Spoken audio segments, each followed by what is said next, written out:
आपण पाहत आहात रायगड टुडे न्यूज, जनमनाचा कानोसा, समाज मनाचा आरसा। नदीत उडी मारलेल्या महिलेला वाचवले। नागोठणे पोलिसांची कौतुकास्पद व धडाकेबाज कामगिरी। नागोठणे रोशन पत्की। कौटुंबिक व घरगुती भांडणामुळे नागोठणे येथील आंबा नदी पात्रात उडी घेऊन आत्महत्या प्रयत्न करणाऱ्या विवाहितेस नागोठणे पोलीस ठाण्याच्या 2 कर्तबगार कर्मचाऱ्यांनी नदीत उडी घेऊन वाचवल्याची घटना गुरुवार दिनांक 21 ऑगस्ट रोजी रात्री 9:15च्या सुमारास नागोठणे आंबा नदीवरील पुलावर घडली।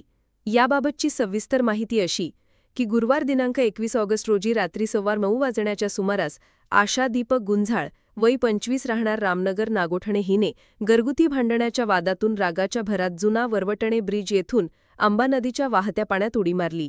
सदरची बातमी नागोठणे पोलीस स्टेशनच्या प्रभारी अधिकारी सचिन कुलकर्णी यांना मिळताच तात्काळ सहाय्यक पोलीस निरीक्षक कुलकर्णी, पोलीस हवालदार महेश लांगी, पोलीस हवालदार पाटील, पोलीस शिपाई स्वप्नील भालेराव, पोलीस हवालदार 2351, पोलीस शिपाई बांधणकर, सुनील चंद्रकांत वाघ असे नवीन ब्रिज खाली जाऊन सदर महिलेला नदीतून बाहेर काढून वाचवण्यात आलेले आहे।